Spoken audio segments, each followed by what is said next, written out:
Hello माय Deere students, आज हम start करने जा रहे हैं अपने सिलेबस का न्यू टॉपिक जिसका नाम है motion in a straight line.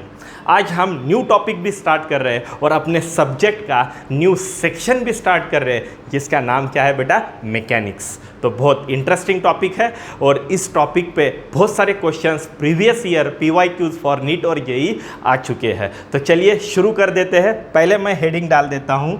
What is that heading? Motion in a straight line. मैं हेडिंग टाकतो है बेटा। So that is here motion in a straight line.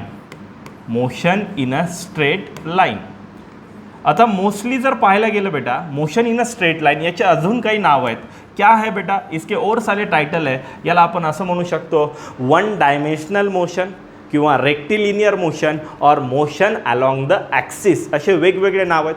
Kiss topic में, अगर किसी सब्जेक्ट में, किसी बुक में इसका नाम 1D मोशन है, वन डायमेन्शनल मोशन है, तर काही ठिकाणी त्याचं नाव आहे motion in a straight line किंवा रेक्टिलिनियर मोशन आहे किंवा मोशन अलोंग द एक्सिस. तो हे त्याचे सिमिलर वर्ड्स आहेत किंवा सिमिलर टायटल्स आहेत, हे आपल्याला माहीत पाहिजे. सबसे मेन कुठलाही टॉपिक स्टार्ट करताना आपल्याला एक सवय पाहिजे आणि ते म्हणजेच काय कि हम नीट और जेई का प्रिपरेशन कर रहे हैं, तो इसका वेटेज कितना है नीट के लिए और जेई के लिए. तो मैं यहाँ पे लिखता हूँ बेटा आणि मी इथं घेतो आहे फॉर दॅट नीटसाठी जर पाहिलं बेटा, नीटसाठी 1 MCQ. कितना MCQ बेटा? 1 MCQ. और जेई के लिए भी कितना है बेटा? 1 MCQ. 1 MCQ is nothing but 4 marks. किती मार्क्ससाठी आहे बेटा? हा 4 मार्क्ससाठी आहे. प्रीवियस ईयरमध्ये दरवर्षी याच्यावरती नीट और जेई को क्वेश्चंस आते ही है. ठीक आहे. टॉपिकचं नाव काय? Motion in a straight line. त्याचं दुसरं नाव घेऊ शकतो आपण, that is a one dimensional motion, rectilinear motion, motion along the axis. आता याच्यामध्ये आपण जे न्यू सेक्शन स्टार्ट करतो बेटा, त्या न्यू सेक्शनचं नाव आहे दॅट इज द मेकॅनिक्स. काय नाव आहे बेटा? मेकॅनिक्स. आज अगोदर आपण सुरुवातीला या टॉपिकमध्ये स्टार्टिंग करताना अगोदर थोडं बेसिक आपण त्याचं इंट्रोडक्शन घेऊया and then we will start our topic. तो सगळ्यात मेन बेटा याचं इंट्रोडक्शन घेऊया. What is that introduction? Introduction है तो भी क्या? तर मी इथे घेतोय introduction. So introduction, what is that introduction बेटा? मी इथं तुम्हाला जर पाहिलं बेटा एक सिक्वेन्स देतो, सिक्वेन्स. कारण मोस्ट ऑफ स्टुडंट कन्फ्यूज होतात, sir that topic is under the kinematics. हो, पण जरा लिंक काय आहे हे तर समजून घे जे मी तुम्हाला सांगतोय. सबसे मेन आपण जे स्टडी करतो त्या ब्रँचचं नाव काय आहे बेटा? That is the science. ठीक है ना बेटा? सायन्स. सायन्समध्ये आपण कोणता सब्जेक्ट स्टडी करतो बेटा? फिजिक्स. देखो मैं सिक्वेन्स बता रहा हूँ, आपका माइंड सेट झाला पाहिजे. कधी पण टॉपिक स्टार्ट करताना टॉपिकच्या पहिल्या दिवशी आपल्याला माइंड सेट झाला पाहिजे की हम करने वाले क्या है. ठीक है. सायन्स है, सायन्स में क्या पढ़ रहे हैं यार? फिजिक्स. फिजिक्समध्ये आपण आज काय स्टार्ट करतो? That is a mechanics. Okay. मेकॅनिक्समध्ये काय शिकणार आहेत आपण? So that is the kinematics. कायनॅमॅटिक्समध्ये आपण काय घेतोय? That is the 1D motion. Actually 3 motion असतात, 1D motion, 2D motion and 3D motion. 1D motion म्हणजेच motion in a straight line. That is our sequence. ही आपली सिक्वेन्स आहे. सायन्समध्ये फिजिक्स, फिजिक्समध्ये मेकॅनिक्स, मेकॅनिक्समध्ये कायनॅमॅटिक्स, कायनॅमॅटिक्समध्ये टॉपिकचं नाव काय बेटा? 1D motion.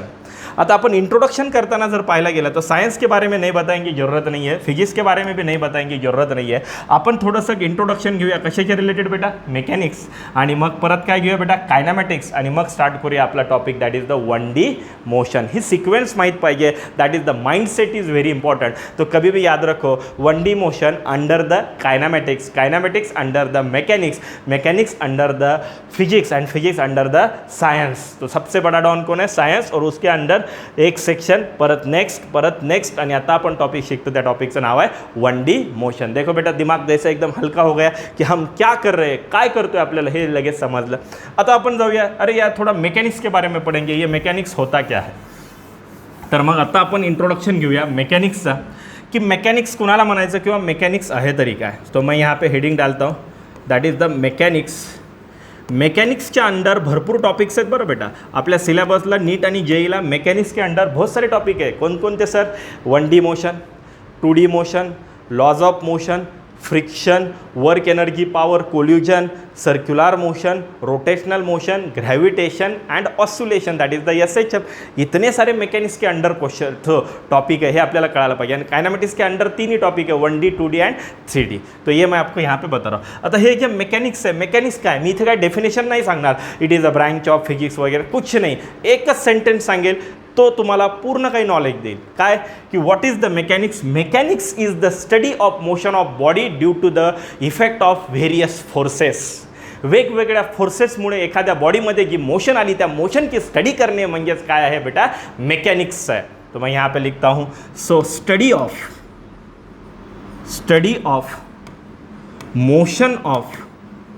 Motion of body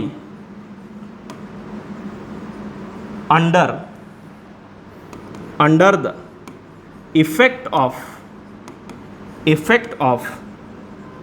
various forces. Are you getting my point? Yes sir, perfect. काय आहे मोशन? मेकॅनिक्स कुणाला म्हणायचं? मेकॅनिक्समध्ये आपण स्टडी करणार आहेत, कुणाची स्टडी करणार आहेत? एखाद्या बॉडीच्या मोशनची स्टडी करणार आहेत। आणि ही मोशन कुणामुळे आली आहे? एखाद्या वेगळ्या फोर्समुळे असेल, वेगवेगळ्या फोर्समुळे, तो अप्लाय केलेला फोर्स असेल किंवा एखादा ग्रॅव्हिटी फोर्स असेल किंवा आपण एखादा इलेक्ट्रोस्टॅटिक फोर्स असेल, त्या फोर्समुळे त्याच्यामध्ये मोशन आली, त्या मोशनची आपल्याला काय करायचे? स्टडी करायची। त्यालाच आपण काय म्हणतो बेटा? मेकॅनिक्स। उसको ही हम क्या बोलेंगे बेटा? मैकेनिक्स। देखो ये माइंड सेट हो गया अपना। अतः हा जो मैकेनिक्स है इसको मैं हटा देता हूँ। आणि हा जो मेकॅनिक्स आहे, हा मेकॅनिक्स ॲक्च्युली 2 पार्टमध्ये, पण मी इथे तुम्हाला 3 पार्टमध्ये छानपैकी सब ह्याच्यामध्ये देतो आहे। सो मैकेनिक्स जो होता है ना बेटा, मैं यहाँ पे लिखता हूँ, चलो। सो मैकेनिक्स, लक्ष दे बेटा, मैकेनिक्सचे जर टाईप बघायला गेले, मैकेनिक्स, सो तो मैकेनिक्सच्या टाईपमध्ये नंबर 1 मध्ये घेऊया। So that is called as the static. क्या लेने जा रहा बेटा? स्टॅटिक। नंबर 2 मध्ये जर पाहायला गेलो आपण, सो कायनेमॅटिक्स।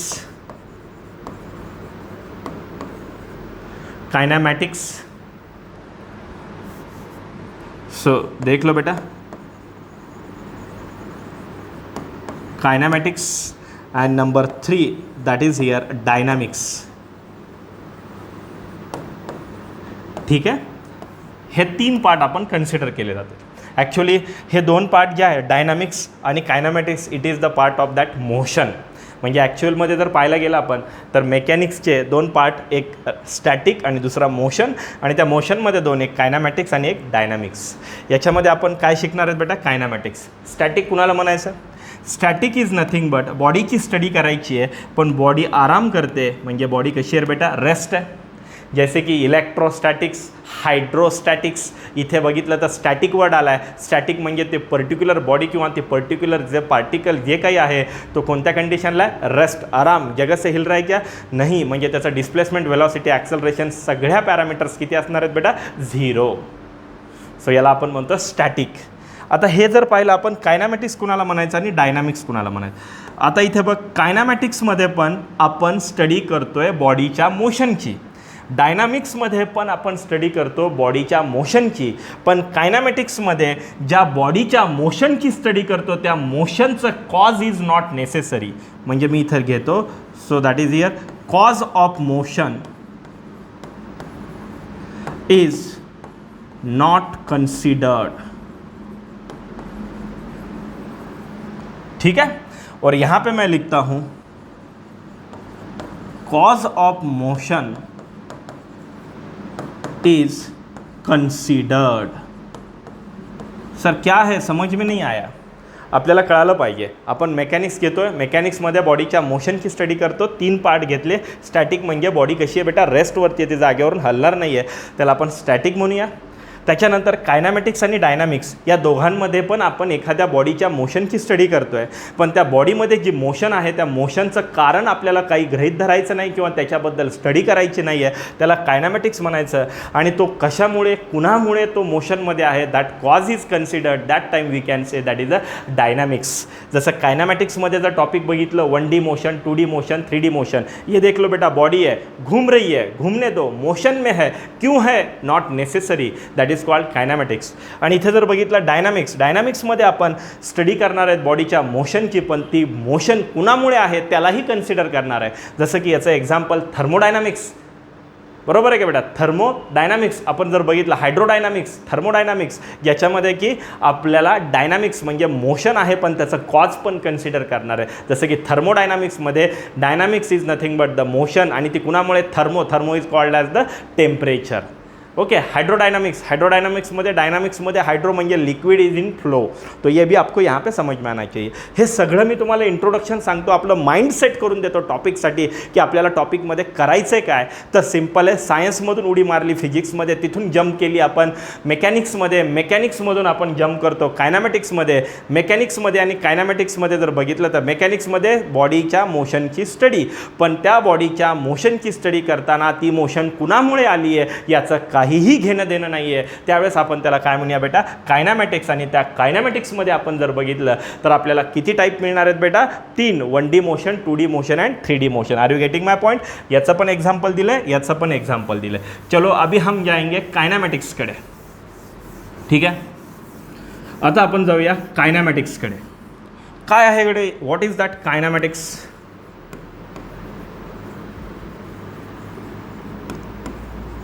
सो कायनामॅटिक्स आहे तरी काय, तर मी सांगितलं कायनामॅटिक्स इज नथिंग बट कुणाची स्टडी आहे बेटा, बॉडीच्या मोशनची. आणि ती मोशन कुणामुळे आहे याचं आपल्याला काहीही घेणं देणं नाही आहे. Cause of motion is not considered. या कायनामॅटिक्समध्ये जर पाहिलं बेटा तर आपल्याला 3 मोशन आहेत. त्याच्यातली पहिली मोशन आहे that is the 1D motion. D stands for dimension. Number 2 2D motion म्हणजे 2 डायमेन्शनल मोशन, 2D मोशन. कायनामॅटिक्समध्ये अजून एक, कायनामॅटिक्समध्ये काही बुक्समध्ये व्हेक्टरला कन्सिडर केलं जातं, तर काही बुक्समध्ये व्हेक्टरला फंडामेंटल टॉपिक्समध्येच कन्सिडर केलं जातं. हे पण आपल्याला कळायला पाहिजे.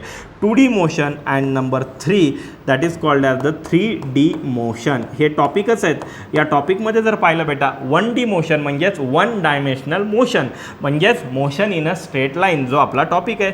2D मोशन म्हणजेच काय बेटा, motion 2D motion, 2D motion 2 dimensional motion. आणि हे आहे 3 डायमेन्शनल मोशन. आता सगळ्यात मोठा क्वेश्चन मार्क स्टूडेंटवरती हा आला की sir what is that 1D motion, what is that 2D motion, what is that 3D motion. कोई समझ में नहीं आ रहा है 1D 2D 3D कहाँ से क्या कर रहे हैं सर. तर मग आता अजून डिटेलमध्ये जाऊया. हे 1D मोशन कुणाला म्हणायचं, 2D मोशन कुणाला म्हणायचं आणि 3D मोशन कुणाला म्हणायचं. यहाँ पे देख लो बेटा, यहाँ पे एक बॉडी है, ह्या बॉडीची ही मी इथे घेतोय that is the initial position. क्या ले रहा हो बेटा, इनिशियल पोजीशन. ठीक है. यहाँ से बॉडी यहाँ पे आ गई. सो ठीक है. So that is called as the final position. कौन सी पोजीशन है बेटा, फाइनल पोजीशन. बॉडी यहाँ से यहाँ पे जा रही है. ठीक है. देख लो बेटा 1D मोशन कुणाला म्हणायचं, 2D मोशन कुणाला म्हणायचं आणि 3D मोशन कुणाला म्हणायचं. मी इथे जर पाहिलं तर चलो मान लिया मी याची पोझिशन घेतो 2, 3, so 1. What is that 2, 3, 1 that is called as the coordinate point. 2 पहला पॉइंट कुणासाठी बेटा x, दूसरा किसके लिए y और तीसरा किसके लिए बेटा z. मालूम है कोऑर्डिनेट सिस्टम शिकलो ना, त्यातले कोऑर्डिनेट पॉइंट्स आहेत. आता ज्यावेळेस बॉडी इनिशियल टू किधर जा रही है बेटा, फाइनल. और इनिशियल टू फाइनल जाते टाइम यहाँ पे देख लो बेटा 3, 3, 1. इथे जर पाहिलं बेटा तो यहाँ पे देख लो x कोऑर्डिनेट 2चा काय झालं बेटा 3, y coordinate as it is राहिला आणि झेड कॉर्डिनेटसुद्धा ॲज इट इज राहिला. त्याचे किती कॉर्डिनेट होते रे बेटा, 3 कॉर्डिनेट होते. त्या 3 कॉर्डिनेटपैकी फक्त एकच कॉर्डिनेट पॉईंट चेंज झाला. आणि जर त्या 3 कॉर्डिनेट पॉईंटपैकी जर एकच कोणताही कॉर्डिनेट पॉईंट चेंज झाला तर त्याला म्हणायचं 1 डायमेन्शनल मोशन. कोऑर्डिनेट सिस्टम में एक्सिस कितने होते हैं बेटा, 3. तो पॉइंट भी कितने हैं बेटा, 3. पहला किसके लिए x, दूसरा y, तीसरा z. बॉडी कहाँ से कहाँ जा रही है, इनिशियल टू फाइनल. तिघांपैकी कुठलाही एक चेंज झाला. When the body is moving from initial to final position and out of 3 coordinate point any one will change, then we can say body performing the 1D motion. कोणती motion perform करते ती 1D motion perform करते. It is not compulsory to always change the x coordinate, y coordinate पण change करू शकतो, z पण. तर simple आहे, when the body is moving from initial to final आणि त्यावेळेस 3 कॉर्डिनेटपैकी कुठलाही एक म्हणजे x और y और z जर चेंज झाला तो we can say the body under the 1 dimensional motion. Okay. चलो मैं अभी यहाँ पे ऐसे भी ले सकता हूँ. क्या ले सकता हूँ, चलो यहाँ पे ले लिया 3, 4, 1 ऐसे कुछ भी. ॲक्च्युली कॉर्डिनेटमध्ये ही याची पोझिशन थोडी वेगळी असणार आहे, कारण दोन्ही पण पॉईंट चेंज झाले म्हणजे याची पोझिशन नेहमी नक्कीच बदलणार आहे. पण तुम्ही समजून घ्या, ते प्रत्येक वेळेस डायग्राम चेंज करत बसायचं तर एवढा टाईम नाही आहे. तो सिंपल है बेटा, बॉडी इनिशियल टू किधर जा रही है, फाइनल. किती कोऑर्डिनेट पॉइंट आहेत बेटा, 3. 3 में से कितने चेंज हो गए, 2. 3 पैकी कुठलेही दोन बोले तो कौन से, एक्स वाई और वाई जेड और जेड एक्स, तीनों में से कोई भी 2 चेंज हो गए तो हम उसको क्या बोलेंगे, 2D मोशन. आणि तिन्ही चेंज झाले तर that is called as the 3D motion. जैसे हम स्ट्रेट लाईनमध्ये चाललात तर एकच ॲक्सिस फॉलो करतो, बाकीचे 2 ॲक्सिस फॉलो करत नाही, म्हणून त्याला म्हणायचं motion in a straight line, म्हणजेच 1D मोशन. आणि ज्यावेळेस आपण सर्क्युलर मोशन किंवा इकडे तिकडे फिरतोय त्यावेळेस आपल्याला 2 ॲक्सिस फॉलो करतो, म्हणून त्याला आपण 2D मोशन म्हणूया. जैसे हम इधर उधर भी जा रहे, ऊपर नीचे भी छलांग लगा रहे, that time we can say that is a 3D motion.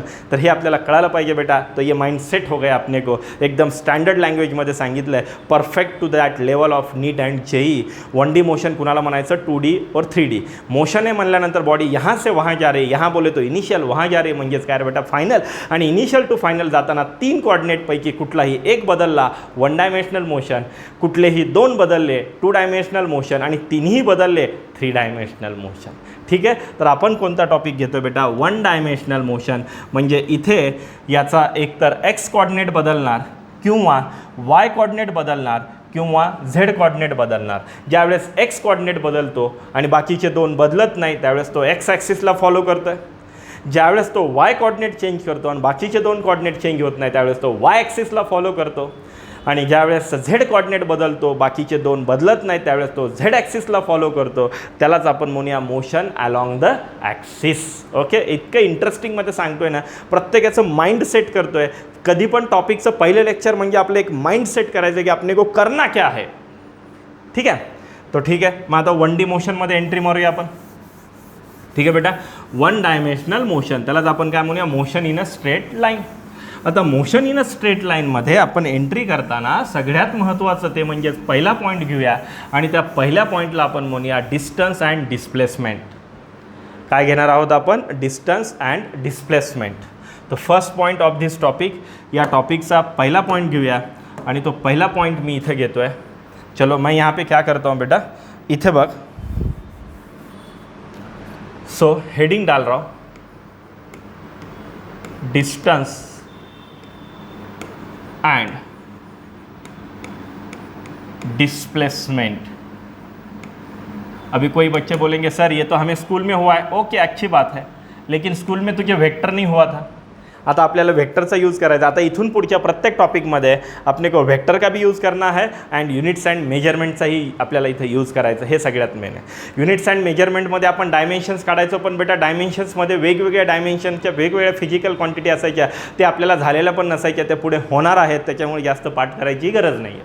तो चलो, डिस्टन्स अँड डिस्प्लेसमेंट. ॲक्च्युअलमध्ये जर पाहिलं डिस्टन्स आणि डिस्प्लेसमेंट यांच्यासाठी आपण इथे एक पार्टिशन करूया. अगोदर मी इथे एक डायग्राम काढतो. व्हाट इज़ दैट डायग्राम, यहाँ पे देख लो बेटा, बॉडी यहाँ पे है, ठीक है, ए, आणि बॉडी A2 किधर गई है बेटा, B. A2 किधर गई है, B. लेकिन ये A to B जाते टाइम ये ऐसे ऐसे ऐसे होके यहाँ पे आई. ठीक है. So that is here initial position. Okay. आणि इथे जर पाहिलं तर ही कोणती पोझिशन आहे आपली, फायनल पोझिशन. तो अपने पास कितनी पोजीशन है बेटा, 2. A is the initial position and B is the final position. और बॉडी A to B गई है आणि हा त्याचा पाथ आहे. या रस्त्याने ऐसे ऐसे गई है, तो मैं यहाँ पे लिखूँगा दैट इज़ द पाथ. हा त्याचा काय रे बेटा, पाथ है. A to B गई है. सो डिस्टन्स कुणाला म्हणायचं आणि डिस्प्लेसमेंट कुणाला म्हणायचं याची आपण थोडीशी स्टडी करूया. लेकिन इसकी स्टडी करने से पहले मैं यहाँ पे देखा जाए तर इथे जर पाहिलं आपण, तो मैं यहाँ पे पार्टीशन कर रहा हूँ. ठीक है. या साईडला डिस्टन्स, या साईडला कोण आहे बेटा, डिस्प्लेसमेंट. आणि आपण यांची स्टडी करूया. याच्यामध्ये number 1 point, what is that number 1 point, it is scalar quantity. ही कोणती क्वांटिटी आहे बेटा, स्केलार है. आणि displacement, so displacement it is vector quantity. Okay. तो ये आपको यहाँ पे समझ में आना चाहिए.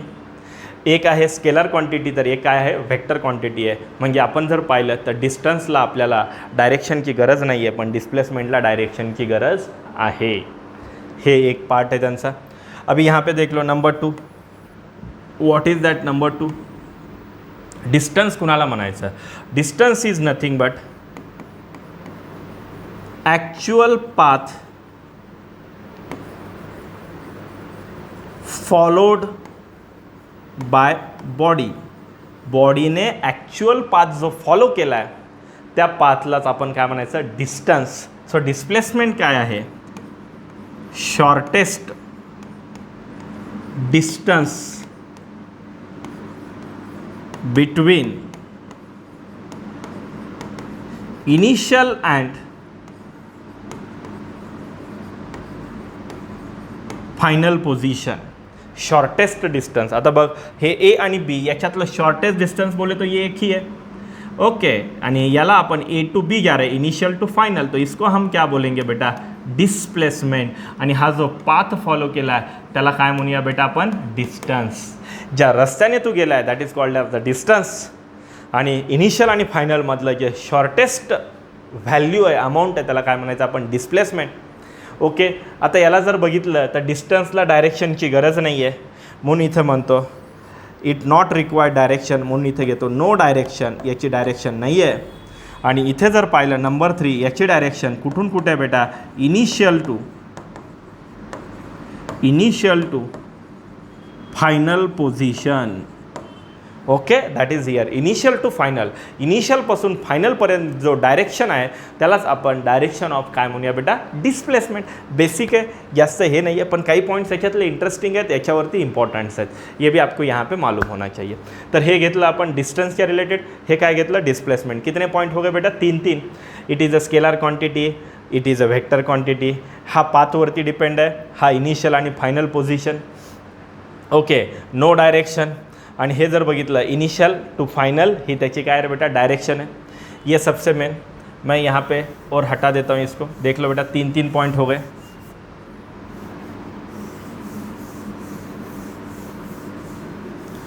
आता बघ काय आहे? Number 4 it is depend on path. हे पाथवरती डिपेंड आहे. तो number 4 it is independent on path. हा पाथवरती काय रे बेटा? इंडिपेंडंट आहे. म्हणजेच याला पाथचं महत्त्व आहे, याला पाथचं काही महत्त्व नाही, तो इंडिपेंडंट है. यहाँ पे देखा जाए number 5 it is independent on position of body. म्हणजे बॉडीच्या कोणत्या पोझिशन रे बेटा? इनिशियल आणि फायनल. तर इथे मी घेतो it is depend on position of body. हा पोझिशन ऑफ बॉडीवरती डिपेंड आहे. ठीक आहे, तर हे आपल्याला कळालं पाहिजे. आता आपण जर आपल्या पोझिशन फिक्स असतील, बघ ना, पोझिशन जर फायनल असतील आपल्या, तर आपल्याला नंबर ऑफ डिस्टन्सेस मिळतील पण एकच डिस्प्लेसमेंट मिळेल. तो मैं यहाँ पे और आगे जा रहा हूँ. देख लो मैं जो बोल रहा हूँ.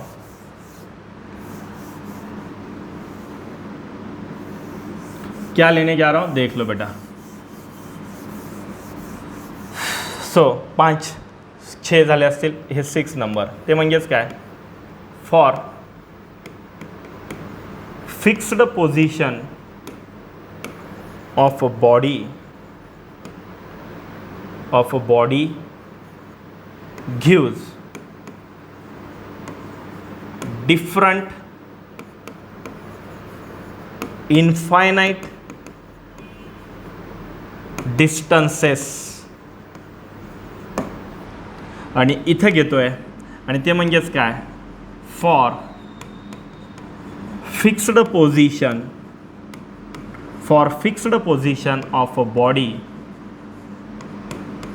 It gives only 1 displacement. कसं काय बरं? बघ कैसे क्या? अपने को मालूम है डिस्टेंस म्हणजे काय? Actual path followed. जैसे बॉडी ऐसे भी जा सकती है, ऐसे भी जा सकते हैं. व्हेरियस टाईपचे पाथ करू शकते ना ते. इन्फायनाइट नंबर ऑफ पाथ म्हणून इनफायनाईट इनिशियल आणि फायनल पोझिशन फिक्स आहे, तरी पण त्याच्यामध्ये इनफायनाईट नंबरचे डिस्टन्स अवेलेबल होऊ शकतात. पण जर इनिशियल आणि फायनल हे पोझिशन फिक्स असताना फक्त one and only one displacement येऊ शकतं.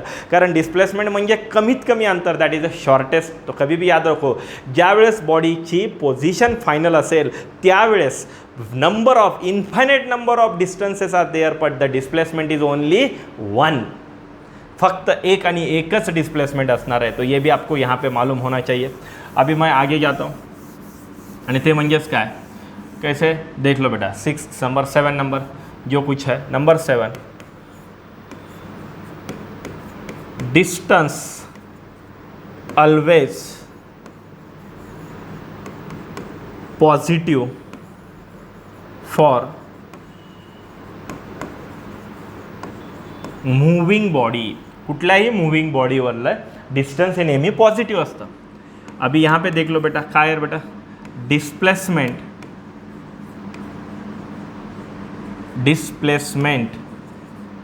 may be positive or negative or zero. मग आपल्याला कळालं पाहिजे डिस्प्लेसमेंट पॉझिटिव्ह पण असू शकतं, निगेटिव्ह पण असू शकतं, झिरो पण असू शकतं. डिस्टन्स मात्र नेहमी पॉझिटिव्ह आहे. कसं काय बरं, यहाँ पे देख लो. चलो मान लिया बॉडी ए पासून निघाली, बी पर्यंत गेली आणि बी पासून परत एला चालली. म्हणजेच ए हा इनिशियल होता आणि परत बॉडी याच ठिकाणी आली, म्हणजे ए हाच फायनल झाला. म्हणजे इनिशियल पण हाच झाला, फायनल पण हाच झाला. मग यांच्यातलं अंतर झिरो झालं. म्हणजे डिस्प्लेसमेंट किती होऊ शकतं रे बेटा, झिरो होऊ शकतं. पण त्याने पाथ किती फॉलो केला, इकडून जाऊन इकडे आलं, हे डबल अंतर लागलं, ते म्हणजे त्याचं डिस्टन्स झालं. म्हणजे डिस्टन्स हे वाढलंच नेहमी. किंवा मी असं म्हणेल बॉडी ए पासून बीला गेली बेटा आणि बी पासून परत इकडे सीला आली आहे. जेवढं अंतर इकडे गेलं होतं त्याच्यापेक्षा समजा 10 मीटर इकडे गेली आणि इकडं 20 मीटर आली. So that is called as the 10 - 20 म्हणजेच -10. म्हणजे डिस्प्लेसमेंट निगेटिव्ह होऊ शकतं, पण डिस्टन्स हे नेहमी वाढतच जाणार, ॲडिशनच होणार मूविंग बॉडीसाठी, पॉझिटिव्हच असणार. तो ये आपको यहाँ पे समझ में आना चाहिए. So that is the important. हे रिलेशन्स फार महत्त्वाचे आहेत जे मी तुम्हाला इथं सांगतो आहे. छोटे छोटे पॉईंट्स आहेत, हार्ड काहीच नाही आहे. नेक्स्टच्या लेक्चरमध्ये याच्या रिलेटेड आपण काय घेणार आहेत बेटा, प्रॅक्टिस. तो यहाँ पे देख लो. अभी मैं नेक्स्ट पॉईंट लेने जा रहा हूँ. What is that next point. Next point काय आहे बघा, नंबर 8 आणि ते म्हणजेच काय, इफ बॉडी कॉमन घेतो हां, if body moving in straight line, then both distance and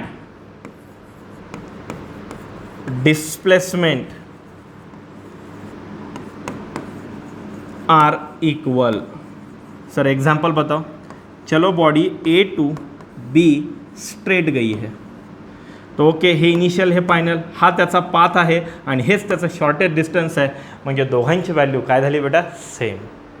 ज्यावेळेस बॉडी स्ट्रेट लाईनमध्ये जाते त्यावेळेस डिस्टन्स आणि डिस्प्लेसमेंट काय असतं, स्ट्रेट फॉरवर्ड. परत आली की मग परत डिस्प्लेसमेंट कमी होईल, पण डिस्टन्स मात्र वाढतच जाणार आहे. सो कधी पण डिस्टन्स ऑलवेज इन्क्रीजिंग म्हणजेच पॉझिटिव्ह असणार, म्हणजे वाढतच जाणार. डिस्प्लेसमेंट वाढूही शकतं, कमीही होऊ शकतं, किंवा झिरोही होऊ शकतं. वाढू शकतं दॅट इज अ पॉझिटिव्ह, कमी होऊ शकतं दॅट इज अ निगेटिव्ह, आणि झिरोही होऊ शकतं. तो ये मैंने आपको यहाँ पे बता दिया. अभी मैं और एक पॉईंट लेता हूँ आणि ते म्हणजेच काय, जे मी तुम्हाला इथे सांगतो आहे. डिस्टन्स आणि डिस्प्लेसमेंटमध्ये बेटा मैं यहाँ पे लिखता हूँ that is the distance. Distance हा नेहमी ग्रेटर दॅन और इक्वल टू डिस्प्लेसमेंट. कभी भी याद रखो, एक तर दोघांची व्हॅल्यू सेम असू शकते किंवा डिस्टन्स मोठा असू शकतो आणि डिस्प्लेसमेंट छोटा. याच्या व्यतिरिक्त पॉसिबिलिटीज नहीं है.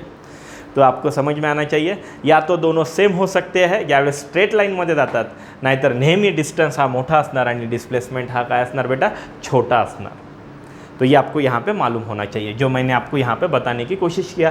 याच्यामध्ये अजून एक इम्पॉर्टंट पार्ट आहे, ते म्हणजे काय बेटा, टाईम. कधी पण लक्षात ठेवायचं बेटा, टाईम ऑलवेज इन्क्रीजिंग. टाईम हा नेहमी काय असतो बेटा, इन्क्रीजिंग. डिस्टन्ससुद्धा नेहमी काय असतं बेटा, इन्क्रीजिंग. आणि displacement may be increasing, decreasing और ज़ीरो. ओके, तो ये आपको यहाँ पे मालूम होना चाहिए. आजच्या लेक्चरमध्ये मी तुम्हाला मेकॅनिक्स काय आहे, कायनामॅटिक्स काय आहे त्याचं इंट्रोडक्शन दिलं आहे. त्याच्याबरोबरच आपण टॉपिकचा पहिला पॉईंट स्टार्ट केला आणि तो म्हणजेच काय रे बेटा, डिस्टन्स अँड डिस्प्लेसमेंट. याच्यामध्ये आपण व्हेक्टरचा पण यूज करणार आहेत. याच्यामध्ये जर आपण पाहिलं तर मेजरमेंट युनिट आणि डायमेन्शनचाही यूज करणार आहेत. आपण जर पाहिलं बेटा डिस्टन्स आणि डिस्प्लेसमेंट दोघांचं युनिट काय आहे, सेम. याचं युनिट इकडे जर पाहिलं बेटा तो यहाँ पे क्या है बेटा, मीटर है. तो यहाँ पे भी देख लो इसका भी युनिट क्या है बेटा, मीटर है. याचे डायमेन्शन्स काय असणार आहेत, याचे डायमेन्शन L1 M0 T0 आणि याचे पण डायमेन्शन काय तर बेटा L1 M0 T0. म्हणजे डिस्टन्स आणि डिस्प्लेसमेंट युनिट सेम आहे, डिस्टन्स आणि डिस्प्लेसमेंट त्यांचा डायमेन्शन सेम आहे, पण यांची कन्सेप्ट वेगवेगळी आहे. आणि ती कन्सेप्ट आपल्याला महत्त्वाचे पॉईंट सांगते. नंबर 1 ते म्हणजेच काय, हा स्केलर आहे, हा व्हेक्टर आहे. ओके, हा ॲक्च्युअल पाथ फॉलोड, हा shortest distance between initial and final position, हा पाथवर डिपेंड आहे. हा बॉडीच्या पोझिशन म्हणजेच इनिशियल आणि फायनलवरती डिपेंड आहे. हा नेहमी वाढत जातो, हा वाढू शकतो, कमी होऊ शकतो किंवा ज़ीरो. म्हणजे हा पॉजिटिव है, ये पॉजिटिव, निगेटिव और ज़ीरो भी हो सकता है.